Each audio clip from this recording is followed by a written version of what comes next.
नमस्कार दोस्तों, मैं Rajesh Agrawal. Welcome to my YouTube channel. दोस्तों, मैं आज आपके समक्ष अपने बहुत ही परम मित्र राजीव कृष्ण शर्मा जी से मुलाकात कराना चाहता हूं, जो कि एक स्पेशल पब्लिक प्रोसिक्यूटर हैं और क्रिमिनल लॉ में 30, 32, 35 साल का उनका एक्सपीरियंस है। This experience is a vast experience and I have therefore requested him to spare some time from his busy schedule so as to give some good thoughts and his experiences to the new generation, particularly the new generation lawyers. So welcome Rajiv ji to our channel. मैं आपसे ये कहना चाहता हूँ कि एक criminal legal system में see there are civil matters and there are criminal matters. Criminal matters में police, prosecution, accused, victim, 354, 376, riots cases, ये सब सुनकर के एक कॉमन आदमी को तो डर भी लगता है कि पुलिस की वर्किंग क्या होगी, क्या नहीं होगी। इसके बारे में आप कुछ लाइव थ्रो कीजिए हमारे चैनल के व्यूअर्स को।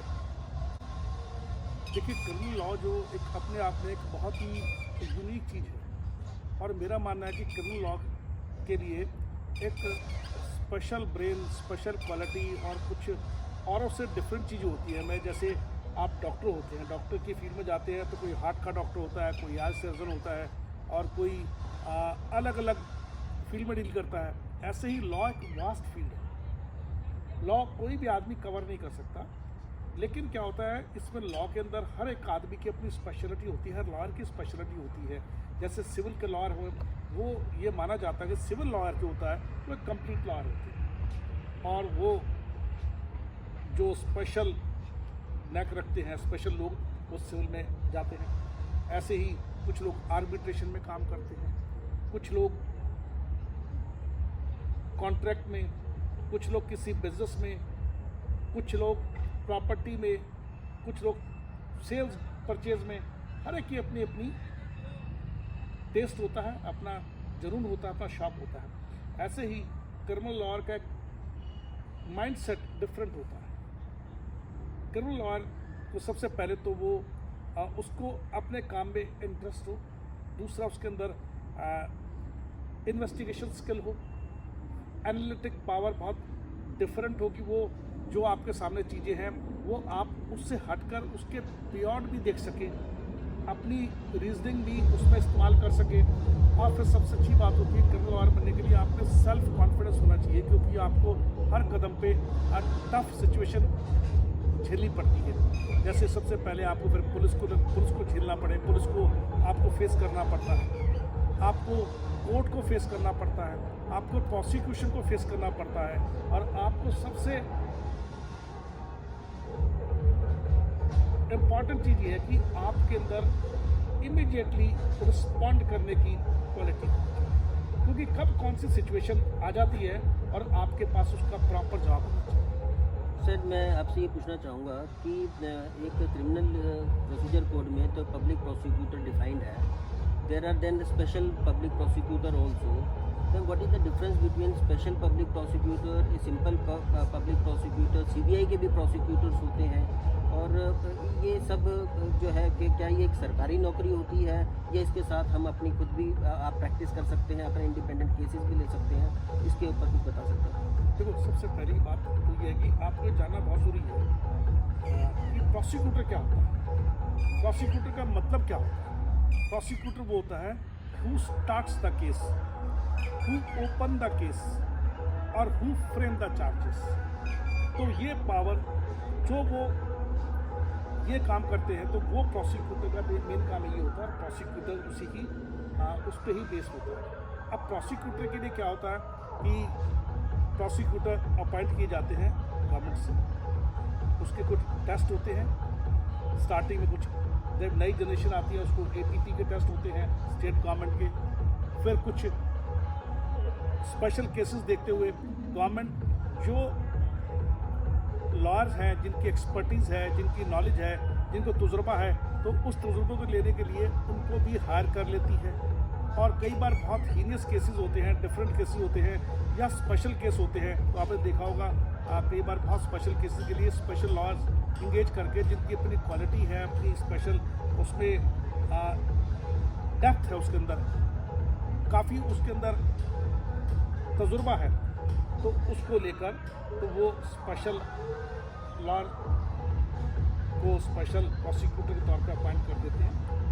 वो गवर्नमेंट की नोटिफिकेशन होती है, गवर्नमेंट होम मिनिस्ट्री हो गई अपना, जैसे और भी सेंट्रल गवर्नमेंट होगी, वो एजेंसी आपको अपॉइंट करके आप उनकी आपकी सर्विसेज अवेल कर सकती हैं। सर मेरे को ध्यान है कि आप अभी जो स्पेशल पब्लिक प्रोसिक्यूटर 2019 में या 20 में जो रॉयट्स केसेस हुए थे CNN से रिलेटेड, जो सिटीजन अमेंडमेंट एक्ट CAA से रिलेटेड जो हुए थे, जिसमें सीलमपुरी में, भजनपुरा में और काफ़ी सारी उसमें कोई 1500-1700 तो FIR हो गई थी, बहुत सारे एक्यूज थे, इन सब के लिए स्पेशल कोर्ट कॉन्स्टिट्यूट हुए थे और कुछ 8-10 स्पेशल पब्लिक प्रोसिक्यूटर भी अपॉइंट हुए थे टू हैंडल दीज केसेस।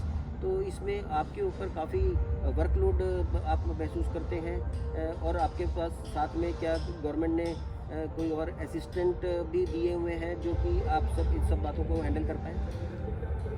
देखिए, जब ये दिल्ली में रॉयट्स का तजुर्बा शायद पहली बार प्रोसिक्यूशन के सामने आया था, तो एक डिफरेंट किस्म का क्राइम था, तो उसमें गवर्नमेंट ने इफेक्टिव तौर से legal rule of regulations, law and order maintain रहे, तब ये 11 प्रोसिक्यूटर्स अपॉइंट किए थे और जिनका काम जो रॉयट्स के लिए देखना और जो हीनियस क्राइम होते उसमें उनको डील करना था।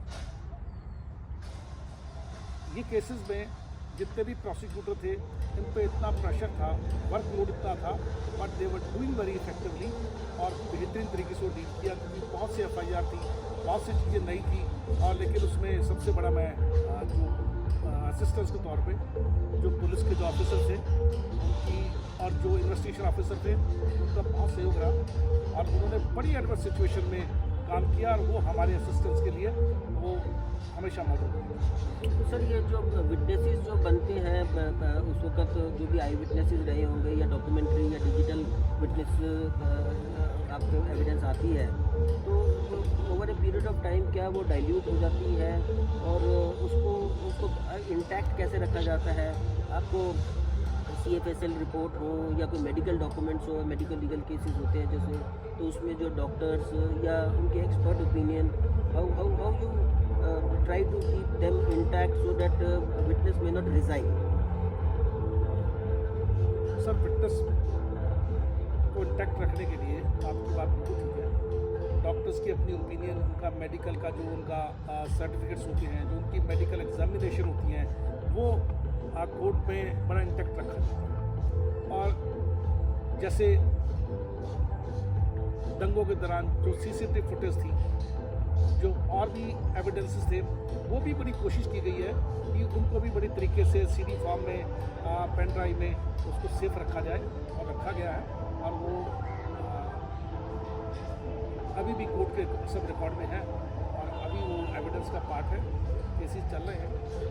तो उसके बारे में अभी तो क्योंकि मैटर सारा उसमें सब जुडिस है, कोर्ट के अंदर पेंडिंग है, तो उसके बारे में कहना ठीक नहीं है। 161 स्टेटमेंट और ये 164 स्टेटमेंट, 161 तो जो पुलिस ने लिख दी है, पुलिस पता नहीं खुद लिखती है या साइन कराती है, although it is not required to be sign by the person making it, पर 164 स्टेटमेंट जो है वो मजिस्ट्रेट के सामने होती है, लेकर के आके करते हैं, उसकी क्या एविडेंशियरी वैल्यू, क्या 164 इज़ अ बेटर फुटिंग और उसका क्या पर्पस है? देखो, 161 तो उसका बेसिक पर्पस क्या था? पहले जिस टाइम ये लॉ इम्प्लीकेट हुआ और जब लॉ की स्टार्टिंग हुई वो ब्रिटिश टाइम था। ब्रिटिश टाइम में लोग ना ज़्यादा तौर पढ़े लिखे नहीं होते थे, तो पुलिस उनका स्टेटमेंट खुद लिख देती थी और उनको पढ़ के सुना देती थी कि हमने ये लिखा है, आपका स्टेटमेंट है। वो परंपरा तब से चली आ रही है, लेकिन अब वक्त के हिसाब से जैसे जैसे चीज़ें बदलती गई, तो 164 की स्टेटमेंट होती है मैजिस्ट्रेट के सामने स्टेटमेंट देना। मैजिस्ट्रेट के सामने जो स्टेटमेंट दी गई है उसकी वैलिडिटी, लीगली वैलिडिटी है, उसको माना जाता है और वही ऑथेंटिक होती है। लेकिन 161 भी जब आप फैक्ट्स एंड सर्कमस्टांसेस से रेलेवेंट हो जाते हो, उससे कनेक्ट होती हैं और गवाह अपने बयान को सेम तरीके जिससे कोर्ट में भी सेम बताता है तो वो उसकी भी वैलिडिटी है। या डिस्क्लोजर के ऊपर कोई रिकवरी हो जाए तो डेट इज वो भी है। एविडेंस। हाँ, क्योंकि हर केस में कई बार क्या होता है कि मजिस्ट्रेट के पास जाना पॉसिबल नहीं है और 164 कराना भी अब कई बार पॉसिबल नहीं होता। सर वो 164 में एक और भी बात है कि then the magistrate becomes a witness, तो so he has to appear before the other court and to he can be cross examine. Magistrate के पास भी उसको एविडेंस के लिए बुलाया जाता है। मैं केस कर रहा था पहले, उसमें रेप विक्टिम थी कोई, तो उसमें मैजिस्ट्रेट साहब को बुलाया गया, बाकायदा उनसे क्वेश्चन पूछे गए, क्रॉस पूछा गया उनसे, और ये भी होता है क्योंकि लॉ में सब बराबर है। हाँ नहीं सर, बहुत सारे केसों में हमने ही 164 की जहाँ पे स्टेटमेंट रिकॉर्ड हो रखी थी तो कोर्ट्स को एग्जामिन किया है, और उसमें सबसे बड़ी बात यही होती है कि जी वो किसी पोर्शन में किसी फोर्स में आकर के कोई स्टेटमेंट तो नहीं दे रहे, उसके लिए कोर्ट ने क्या एहतियात बरती है, आइडेंटिफिकेशन कैसे करी है, टेस्ट आइडेंटिफिकेशन परेड में कोई पार्टिसिपेशन उसमें रिक्वायरमेंट थी कि नहीं थी, ये सारी चीज़ें तो है ही। ये तो आप खुद जज रहे हैं, आपने तो खुद जुडिशियल ऑफिसर से आपकी फेस की है, लेकिन इसलिए 164 की स्टेटमेंट जब लिखी जाती है जब कोई क्राइम हीनियस हो और उसको ऐसा ना हो कि केस पे इम्पैक्ट ना पड़े, गवाह को ना बरगला लें, गवाह को प्रेशर डाल के ना चेंज कर लें, तो वो हीनियस क्राइम में उसको देखते हुए 164 रिकॉर्ड कर लेते हैं ताकि वो कोर्ट वो मैजिस्ट्रेट बता सके, मैजिस्ट्रेट साहब भी अपनी गवाही में यस ये स्टेटमेंट मेरे सामने हुई थी और इसने बताया था। सर एक पर्सनल क्वेश्चन, हालांकि I do not know whether I should ask on this but in a general tone I am asking you कि क्या कोई प्रेशर वाली बात भी आती है specially to public prosecutor? To be very honest, और मैं वैसे नहीं बता रहा आपको कि कोई मैं बैठा हूँ या नॉर्मल बात कर रहा हूँ।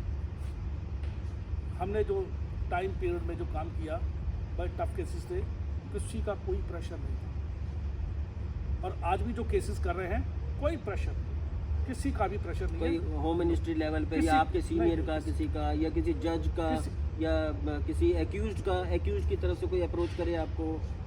किसी का भी कोई प्रेशर नहीं था, ना कोई प्रेशर है, और अभी भी जो केसेस चल रहे हैं आप उनसे भी मालूम करें, किसी बगैर प्रेशर के और सब फ्री ऑफ माइंड से काम करें।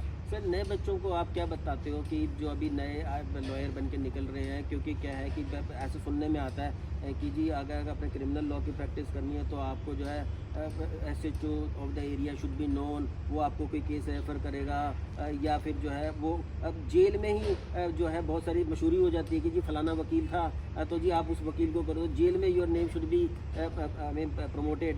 तो इसके बारे में आप क्या कहते हैं, how this should be dealt with? देखिए ये तो ना सोसाइटी में हर आदमी अपना मार्केटिंग स्ट्रेटजी भी कई बार यूज़ करता है और अपने सोर्सेज भी अपनी बिजनेस को डेवलप करने में यूज़ करता है, पर मेरा मानना यह है कि ये जो प्रोफेशन है ये कोई बिजनेस नहीं है। Very very very well said. ये अगर आपको प्रोफेशन करना, ये एक जुनून है, एक पैशन है, ये सर्विस है, आप सोसाइटी के लिए एक स्तंभ है। और मेरा मानना यह है कि अगर किसी को अपनी डिग्निटी के लिए, अपने पैशन के लिए, अपने जज्बे के लिए, अपने ऑनर के लिए आना है, वही आदमी प्रोफेशन चूज़ करे।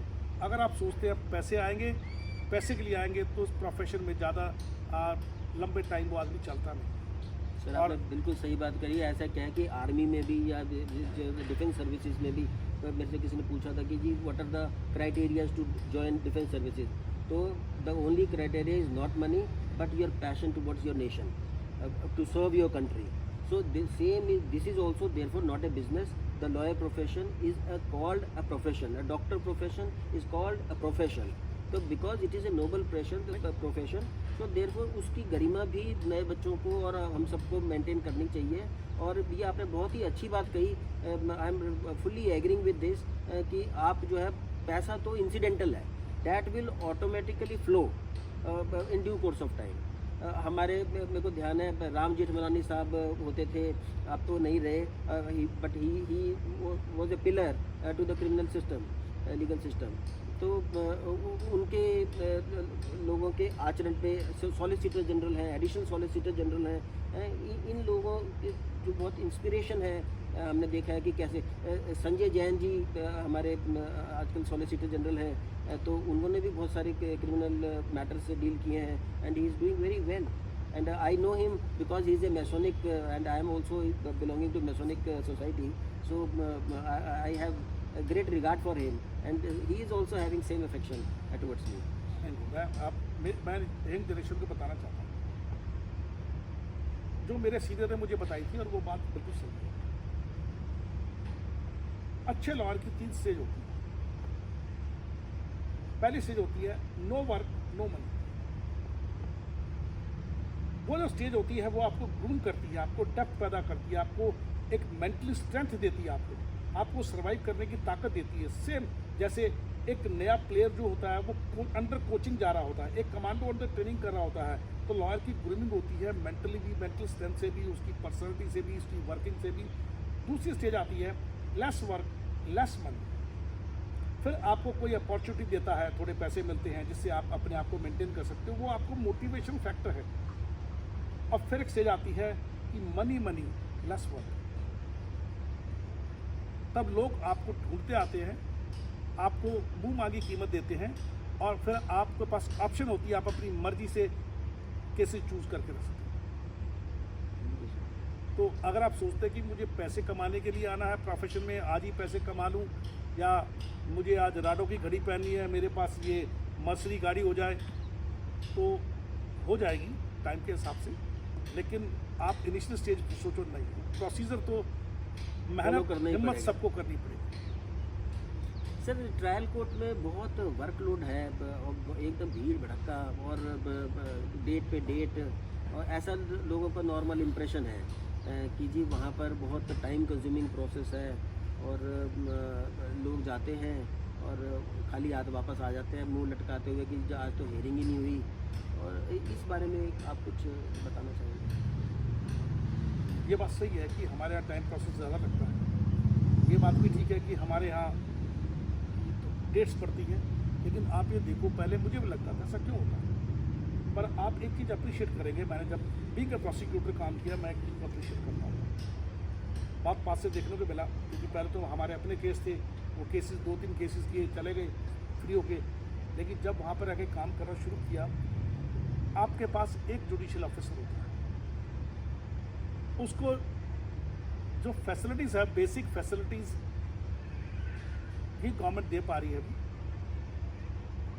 वो सुबह 10 बजे से शाम को 4 बजे तक केसेस सुनता है। उसके पास कितने केसेस की लिस्ट होती है? 50, 60 और कई बार तो ये 100 तक भी पहुंच जाती है। एक आदमी 100 केस सुन रहा है, 100 केस लिख रहा है, 100 केस याद कर रहा है और फिर शाम को बैठ के जजमेंट भी लिखता है। आप सोचिए कि उसको कितना प्रेशर होगा उस पर काम का। तो सर ये क्वालिटी जो है फिर प्रिवेल करेगी क्वांटिटी के ऊपर, मतलब ये भी एक बैलेंस मेंटेन बहुत करना जरूरी है। And most of the time एक और भी बात है कि जजेस को अपनी पर्सनल फिर छुट्टियां भी मिलती हैं। कई बार क्या होता है कि जज जो है छुट्टी पे चला गया तो सारे के सारे मैटर जो है किसी और डेट के लिए 4 महीने 6 महीने के लिए चले गए। तो उसका भी कोई एक मैकेनिज्म होना चाहिए कि जी कोई इफेक्टिव हियरिंग देने वाला जज उस दिन हो, और these matters should not be adjourned because of the these leave facilities which is given. कई तो मैंने देखा बहुत सारी कोर्टों में वो लेडी जजेस हैं तो ये इसमें मैटरनल लीव्स में चली गई, लंबी लंबी छुट्टियाँ हैं, कोर्ट वेकेंट हो गई एक तरीके से, और उसमें बहुत केस सफ़र करते हैं। तो इसमें कोई मैकेनिज्म मेरे हिसाब से तो ज़रूर होना चाहिए कि जी there should be some immediate replacing जज हु शुड लुक आफ्टर। आप एक बात आपने कही कि जजेस छुट्टी पे चले जाते हैं। सर बात बताऊंगा, वो छुट्टी गवर्नमेंट ने उनको प्रोवाइड की है। वो छुट्टी कई बार आप ये भी देखो कि कितने जजेस छुट्टी पे जो नहीं जाते उनकी तादाद ज़्यादा है। और हमेशा अभी आपने कहा क्या ये क्वालिटी प्रिवेल करेगी। जब मैं 35 साल की प्रैक्टिस लगभग हो गई है, 35 साल पहले जब मैं आया था प्रोफेशन में, ये तब भी प्रिवेल की थी। और आज भी मैं एक बात पूरी ताजुब से कहता हूँ कि कुछ नई जनरेशन, नए मैजिस्ट्रेट्स और नए जजेस एक से एक बेहतरीन आ रहे हैं। मैं कुछ जजेस का नाम लेना नहीं चाहता, लेकिन मैं बताना चाहता हूँ, 2 बार कोरोना हो गया, फैमिली में भी कोरोना हो गया, इवन देन दे हॉस्पिटलाइज हो गए, लेकिन उसके बावजूद भी वो आज तक दिन रात काम कर रहे हैं। सर ये बात तो बिल्कुल सही है कि और दूसरी बात ये कि ये ठीक है, वो लेडी जज भी हैं, उनके भी परिवार है, वो भी सोसाइटी से बंधे हुए हैं। आप ये देखिए कि वो उस छुट्टियां प्रिवेल करने के बावजूद जब आती हैं, वो कितने केसेस काम करती हैं। नहीं सर, अब उनमें कई बार क्या होता है, जज साहब काम के लिए तैयार हो गए हैं, कभी गवाह नहीं आ पाता, कभी क्लाइंट छुट्टी चला जाता है, कभी दूसरी पार्टी बीमार हो जाती है। कुछ हालात ऐसे होते हैं कि हर हियरिंग पे काम पॉसिबल नहीं है। एक केस को 5 मिनट मिलते हैं, 7 मिनट मिलते हैं। या तो हमें सिस्टम को अब धीरे धीरे, पहले जो सिस्टम था उससे इम्प्रूवमेंट डे बाय डे हो रही है। आज कोर्ट्स की हालत बेटर की गई है, उनका वर्किंग एनवायरनमेंट बेटर किया गया। जब मैं प्रैक्टिस में आया तो मैं देखता था कि कोर्ट रूम में एक कूलर नहीं होता था, और कितनी भीड़ होती थी, कम से कम भी 60-60, 70-70 आदमी होते थे, तब भी जज साहब काम करते थे। हमें एक वो पॉइंट देखना चाहिए कि हमारी जुडिशियल सिस्टम एडवर्स सर्कमस्टांसेस में भी वर्क कर रहा है और पूरा सिस्टम जुडिशियल की एफिशिएंसी पे ही टिका हुआ है। और आज भी हिंदुस्तान के हर आदमी का फेथ है, कहीं ना कहीं लोग काम कर रहे होंगे। ठीक है, कुछ इंसिडेंट होते हैं, कुछ हालात होते हैं, कुछ चीज़ें हो जाती है, पर इसका मतलब ये नहीं कि हम अपने सिस्टम में जो एफिशिएंसी है उसको एकदम साइड करें। नहीं, हम ऐसा नहीं कह रहे, पर इट इज़ देयर। हाँ, कुछ चीज़ें हैं, ये बेटर, ये आपकी बात बेटर है। कोर्ट कोशिश करती है कि एक जज साहब नहीं है तो दूसरे जज साहब लिंक बैठ जाए, पर लिंक भी क्या बैठ, लिंक के साथ आप देखिए, लिंक अपना भी काम करे। 70 केस लिंक के और 70 जज साहब के। अब लिंक जो साहब हैं वो अपने केसेस के तो फैक्ट्स पता हैं।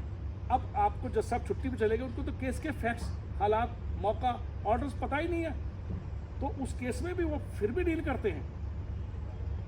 तो ये हमारे सिस्टम की खूबी है और बेटर तरीके से। सर खूबी तो मैं एक बात ये बिल्कुल एग्री करता हूँ कि जुडिशियल ऑफिसर ही है जो सुबह 10 बजे से लेकर शाम के 4-5 बजे तक वर्किंग और अवेलेबल है। और कोई भी और गवर्नमेंट ऑफिस में या आईएएस या जो इस तरीके जो दूसरे ऑफिसर्स हैं, they are not available on their seats, but here the public if they go they may roam anywhere, but judges will be, you will find those judges on the seat, so their availability is there. But sir मैं एक और बात बताऊँ कि जो court जो है, court is not a single judicial officer. Court एक constituted with the full system की, उसमें जो है रीडर भी होगा, एलमद भी होगा, स्टेनोग्राफर भी होगा, देन पब्लिक प्रोसिक्यूटर भी होगा, एक्यूज्ड भी। एक अगर 4 एक्यूज्ड हो तो चारों के चारों प्रेजेंट होने चाहिए, क्योंकि वो एब्सेंस में ट्रायल नहीं हो सकता, विटनेस भी आना चाहिए। ये सब तो सारा चीज़ें मिल के, इन सबको जोड़ते जोड़ते ही इतना टाइम लग जाता है कि जी ये सब चीज़ें होंगी तो होगा काम। तो वही एक मैं कहना चाह रहा हूँ कि दैट कहीं ना कहीं मिस हो जाता है।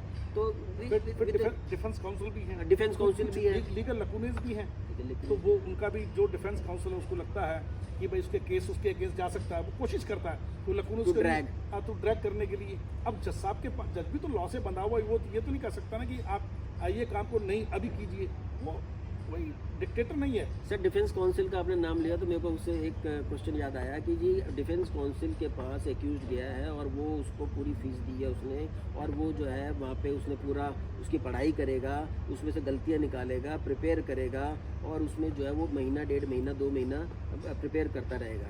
And with that preparation against where as to the public prosecutor, आपको जो है फाइल या तो उसी दिन मिलेगी या एक दिन पहले मिल जाएगी ज़्यादा से ज़्यादा। उसमें भी जो है आप जो है बहुत स्कैंटी तरीके से पढ़ेंगे उसको। तो ये मतलब are you able to match the quality of a defence counsel? I mean that is the question.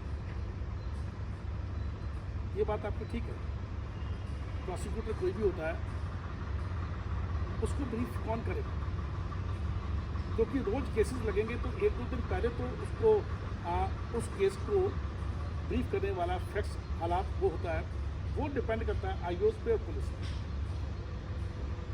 अब पुलिस भी कई बार छुट्टी पे चली, या छुट्टी पे होती है, 20 काम होते हैं, पुलिस भी अभी वो कभी 26 जनवरी में चले गए, कभी अब पुलिस की सबसे ज़्यादा टफ जो ड्यूटी है पुलिस की होती है। आप उसको कुछ भी कहिए, कभी छुट्टी नहीं मिलती, 4 बजे उनको ब्रीफिंग करनी होती है, फिर हर काम में पुलिस, और फिर कोर्ट हम चाहते हैं कि कोर्ट में भी वो एफिशिएंटली सुबह 4-10 बजे आ जाए।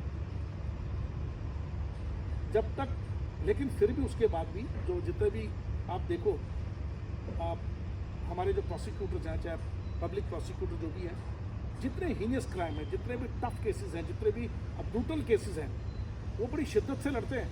और आज उनकी वजह से ही बहुत से जो ऐसे मुलजिम जो सोसाइटी के लिए खतरा हैं, वो अभी भी कस्टडी में हैं। वो सारे पढ़ते हैं, करते हैं, फिर कुछ आदत पड़ जाती है, फिर उनको फैक्स तजुर्बा हो जाता है और नॉलेज भी हो जाती है। और एफिशिएंसी में कोई ऐसा नहीं होता कि प्रोसिक्यूटर्स में और डिफेंस में एफिशिएंसी में फ़र्क होता है। कई बार prosecutor are much efficient than defence counsel. Defence counsel को अपने इंटरेस्ट पे केस लड़ना पड़ता है कि वो जितना इंटरेस्ट लेगा उसका बेनिफिट होगा, लेकिन प्रोसिक्यूटर को तो केस को पढ़ना पड़ेगा, सारे फैक्ट्स सर्कमस्टांसेस को, रूल रेगुलेशन टिप्स पे होने चाहिए उसके, कब कौन सी बात जज साहब पूछ लें, कब कौन सा क्वेश्चन जज साहब पूछ लें, कब कौन सी चीज़ आपको एक्सप्लेन करनी पड़ जाए। तो मेरा मानना है कि प्रोसिक्यूटर्स की क्वालिटी में कोई किसी प्रकार का आप पूरी कंप्रोमाइज़ नहीं कर सकते, किसी की क्वालिटी डिफेंस से कम है, ऐसा नहीं है। और बहुत अच्छे हैं और बहुत बढ़िया से काम कर रहे हैं, क्योंकि ये सब चीज़ पहले मैं भी डिफेंस काउंसिल का डिफेंस केसेस लड़े, तो मेरा परसेप्शन थोड़ा डिफरेंट होता था। लेकिन जब प्रोसिक्यूशन की तरफ से काम करने का मौका मिला, तो वो परसेप्शन बदल गया। एक साथ 10-10 केसेस आते थे, 8-8 10 बेल लगी हैं, और वो भी वर्चुअल पे भी आपके पास सारे कंप्यूटर पे सब डॉक्यूमेंट्स आते थे। क्यों? आप जा नहीं सकते, सारा कोविड का माहौल है, उस वक्त जज साहब भी बैठे हैं, सब आपको पढ़ना भी है, रिप्लाई भी करना है, आईओ से भी कनेक्ट करना है और केस भी कंटेस्ट करना है। तो तब जाके सब चीज़ पता लगी। तो मुझे लगा कि जो प्रोसिक्यूटर्स हैं उनकी क्वालिटी में कोई कंप्रोमाइज़ नहीं हो सकता। दे आर वेरी गुड और बहुत बढ़िया से काम करते हैं, पर यह है कि तजुर्बा हो जाता है करते करते। अब हमें बहुत सी चीज़ सीखने को मिलती फील्ड में।